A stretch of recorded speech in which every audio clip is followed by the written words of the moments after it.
Болжолду саат 12:53-дө шаардагы турак жайлардын биринен өрт чыккан. Өрт чыккан маалда үй ээлери үйүндө болгон эмес. Өрт тутанып баштаганда өрт өчүрүү кызматына чакыруу түшкөн. Алгач өрт чыккан үйдүн короосу курчоого алынып, өрт өчүрүүгө аракеттер башталган, бирок жалындаган тилсиз жоо 1 сааттан ашык убакытка созулуп, газ баллондор жарылып, жанындагы коңшулардын үйлөрүнө чейин каптап кеткен. Мындан тышкары жарылуу маалында көп кубаттуу үйлөрдүн айрым терезелери да сынган.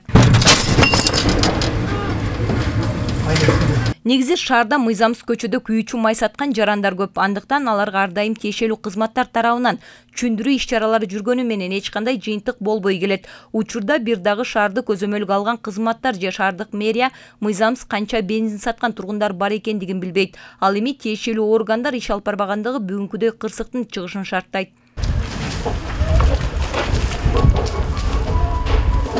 Акыркы 7 ай аралыгында жалпы облус аймагында 160ка жакын өрт чыккан. Алардын басымдуу бөлүгү кураган чөптөн же турак жайдан чыккан өрттөр.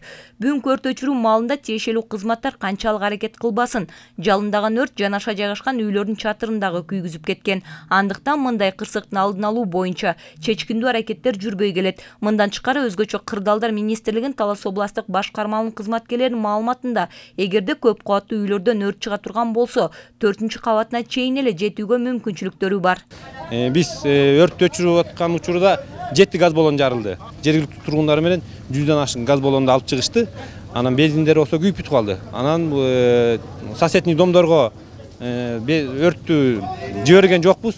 Болгондо бир газ баллон жарылып туруп, наркы этажга тамга учкуну бар түшүп калды ушул жерге. Анан бул жерде да вагондо ундары бар экен. Ундар болсо сакталып калды. Азыркы биздин балдар иштеп атат. Жабыркаган адамдар болгон жок. Өрттүн чыкканын азыр тактап атабыз, анан такталганын айтабыз.